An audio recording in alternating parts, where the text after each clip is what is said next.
Look at this. Look at this. People actually believe that there is a car floating around out in space. Well, I think it looks so ridiculous and impossible. And you can tell it's real because it looks so fake, honestly. Like, we'd have way better CGI if it was fake. This is live on the air, okay? I'm going to zoom in on the Earth in Photoshop. You see the Earth? Okay, I'm going to go to Image, Adjust, Levels, and I'm going to bring the levels up. Uh-oh. What is that? Why is there a square box around the Earth?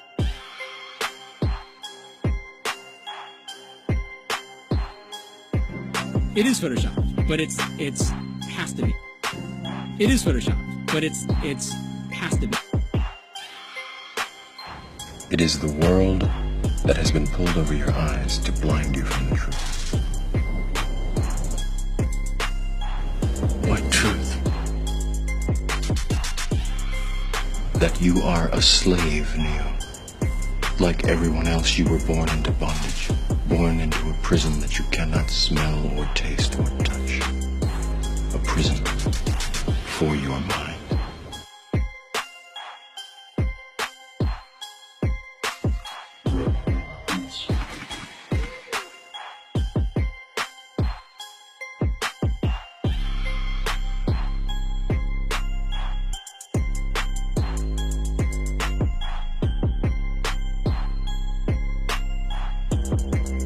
So let's use this model of the Earth, and let's enlist the help of a friend, Patsy. You might know her. Next segment, I'm going to show you how NASA grabs objects in 3D space, rotates them around, manipulates them. They can do this with water, with cloth, anything. And the cool thing about it is we can take what they're doing, what they're seeing with their contact virtual reality augmented lenses, and put that on a separate video layer live.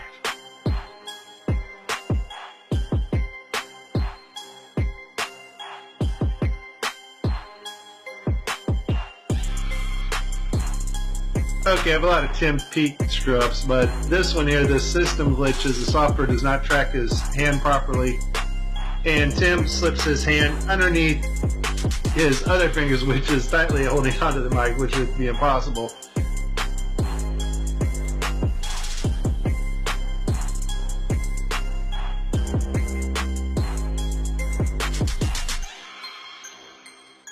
You can tell it's real because it looks so fake, honestly. Like, we'd have way better CGI if it was fake.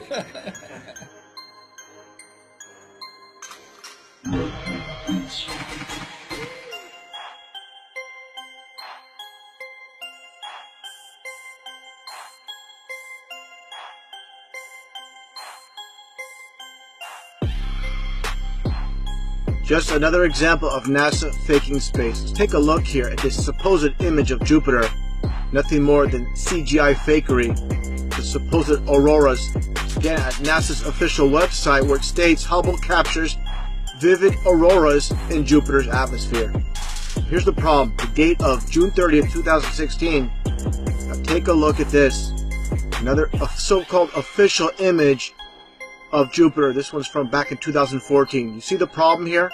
Now let's take a closer look at the supposed two images provided from NASA of Jupiter. All the clouds are in the same exact position. Here's a side-by-side. People can't see what's taking place here with NASA. Nothing more than fakery. I mean, give me a break. This is a complete insult. You have a brain in your head.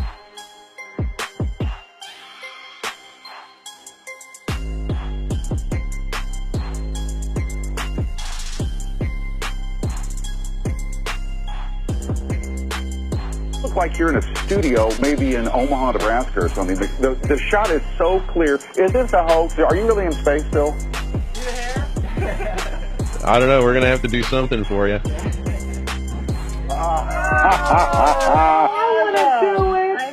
Oh, yeah, I can do that. Watch this.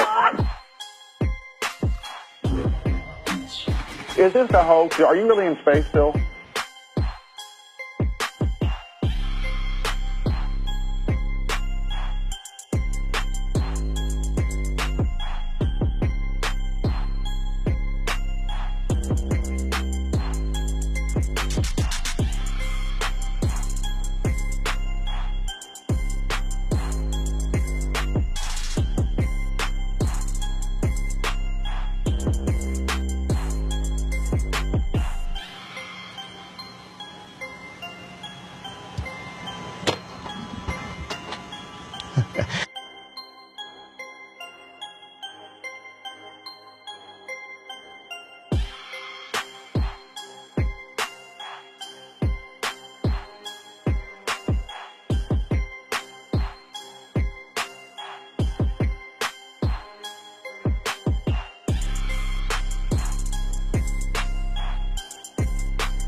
Is this a hoax? Are you really in space still?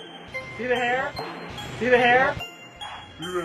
And they just start making stuff up. Yeah. Like that Neil Armstrong guy. Have you seen him on the talk shows? Neil Armstrong, you mean the first man to walk on the moon? Talk about a fish story. Yeah. Man, and they're buying it. Oh, yeah.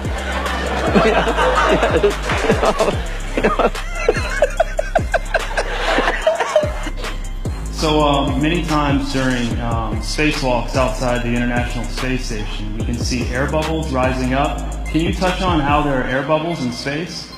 Can you be more specific? Air bubbles?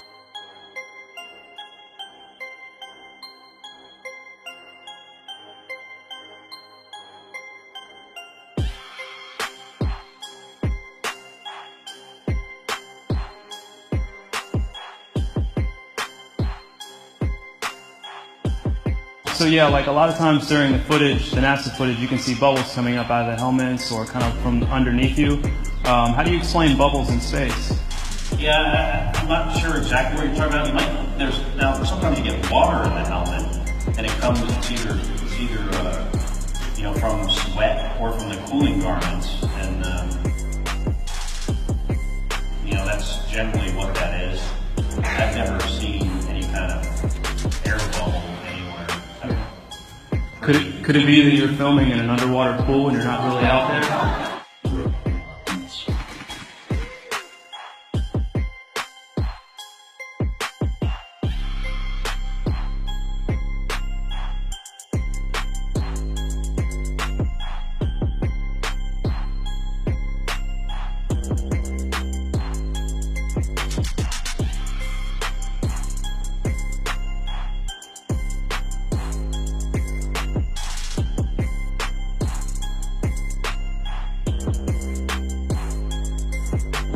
Let me tell you why you're here. You're here because you know something. What you know you can't explain, but you feel it. You felt it your entire life.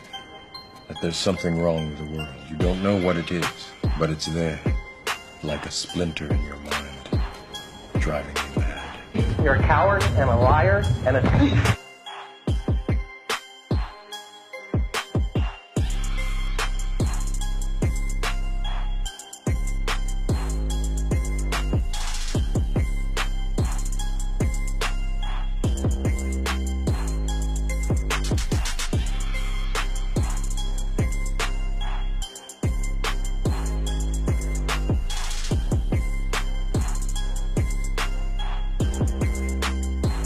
In 1986, the shuttle Challenger exploded about 74 seconds after takeoff, killing all 7 astronauts inside.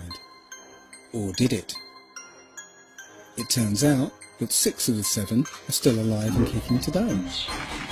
Ellison Onizuka claims to be his identical twin brother, Claude. Yeah, I've got an identical twin brother, Claude, too. But Challenger pilot Mickey Smith hasn't even bothered changing his name. He's now Professor Michael J. Smith of University of Wisconsin.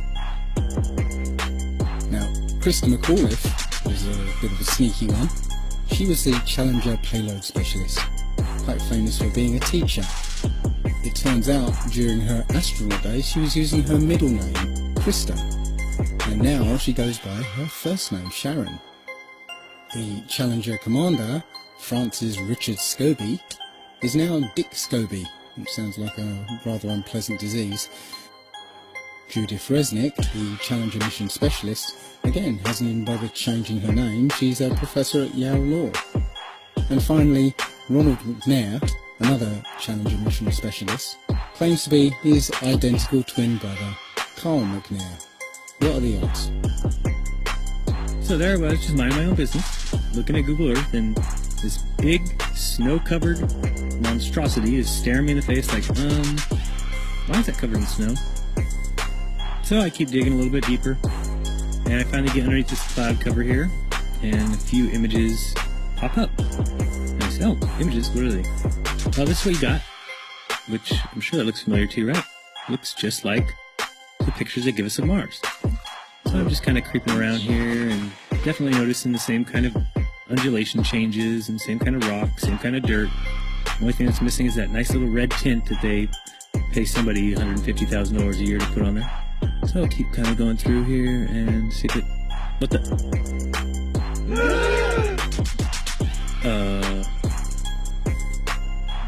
Yeah. So, I got another truck. Oh yeah, it says NASA. What's that say? Mars Project? I think I found out where Mars is, guys. At some point in the future, we're going to look back and say, how did we do it without space? The kinds of technologies that we're testing out on Space Station are definitely helping us with our goals of going beyond low Earth orbit. Early in the next decade, a set of crewed flights will test and prove the systems required for exploration beyond low Earth orbit. Right now, we only can fly in Earth orbit. That's the farthest that we can go. And this new system that we're building is going to allow us to go beyond and hopefully take humans into the solar system to explore. As we get further away from Earth, we'll pass through the Van Allen belts, an area of dangerous radiation. We must solve these challenges before we send people through this region of space. We must solve these challenges before we send people through this region of space. There's a small problem with going to the moon, and inch by inch, NASA is leaking out that they know that there's a problem there. It's called the Van Allen belts, high radiation belts of charged particles around Earth, and we don't know how to get through them, they say. Well, isn't that interesting, because there sure didn't seem to be a problem back in 1969. The moon landing stopped in 1972 and we haven't been back. We haven't been beyond the Van Allen belts. NASA admitted that it had lost the original footage of man's first steps on the moon. To YouTube and watch A Funny Thing Happened on the Way to the Moon. It contains newly discovered evidence, which is part of the missing tapes, of outtakes from the first mission to the moon, of them falsifying a shot of being halfway to the moon. For NASA to come out and say that all the tapes were erased, I mean, it's incredible. Geraldo, this isn't just one tape. This is rooms of tape labeled Apollo 11 moon landing. Someone had to physically go and erase it. It's very challenging to try to prove we landed on the moon, and it shouldn't be challenging. The tape should be there. There should be plenty of evidence. I mean, it's proof right there. This is an official NASA photo of the first Apollo 11 lunar module landing on the moon. I mean, it's right there. This is proof, man. It's the picture's right there. It's landing on the moon. But the only problem I have with this picture is that it's taken from the moon.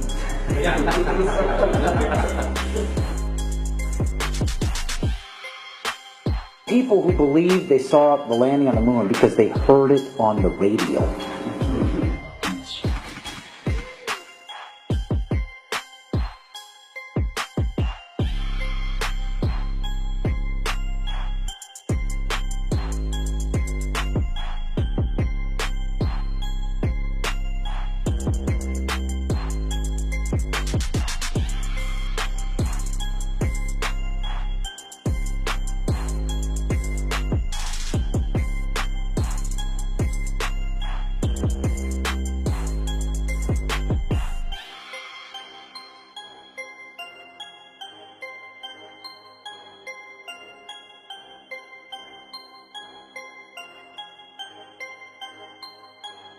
Here's a picture of the INSAT actually being deployed from the spacecraft. Did you see it in the background? There was a guy in the background, man. I'm not kidding you. You can't deny that that's someone in the background. There's a guy moving in the background.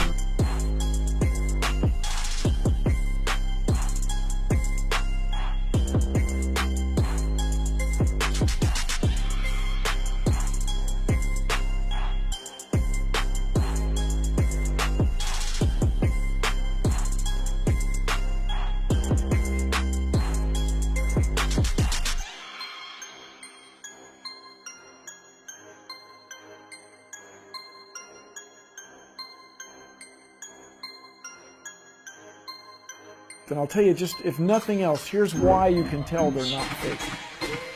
Just to create the paperwork That amount of paperwork would make faking it prohibitively expensive. No one could afford to generate that much documentation. All of that happened in a little town called York, Maine, across the United States from where we're talking to you right now. Across the United States from where we're talking to you right now. My research of the last year has led me to the conclusion that not even low Earth orbit is possible, that the International Space Station is a hoax, and all manned space travel is fake. First though, let's have a look at the International Space Station. I want to talk about some of the anomalies I see there. For the inside of the International Space Station, there are a couple of zero-gravity tricks that they use to fake it. The first is they have a complete mock-up of the International Space Station built on the inside of an airplane. And that airplane does a bunch of rises and falls. It does an upside-down parabolic trajectory, and that simulates zero gravity. The other main way they simulate the zero gravity is with suspension in front of a blue screen. And they use that trick for extended periods of time, for longer than 45-second segments. But they can't move around as much. They can't do the acrobatic flips and rolls in the extended mode. So there's full motion mode where they can fully move around, and that's faked in the plane, and then there's suspended or extended mode where they're suspended by wires in front of a blue screen. They don't move around as much, but they can make the scene last for a longer period of time. The extended mode is much quieter than the full motion mode. In full motion mode, you can actually hear the sound of the jet engines, the engines of the airplane. In every single scene of full motion mode, in every segment of the International Space Station, you can hear this loud sound, the sound of jet engines. You could argue that it's the air conditioning system. Not even an office air conditioner is that loud. And why is there a loud sound in every segment of the International Space Station?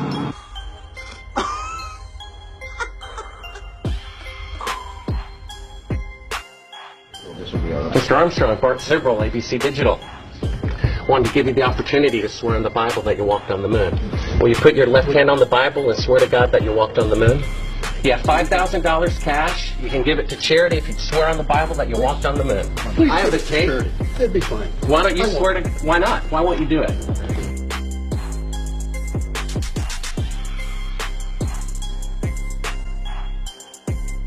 The Earth supposedly 23.4 degrees on its axis. And that leaves you, of course, the occultic number, again, 66.6 degrees off.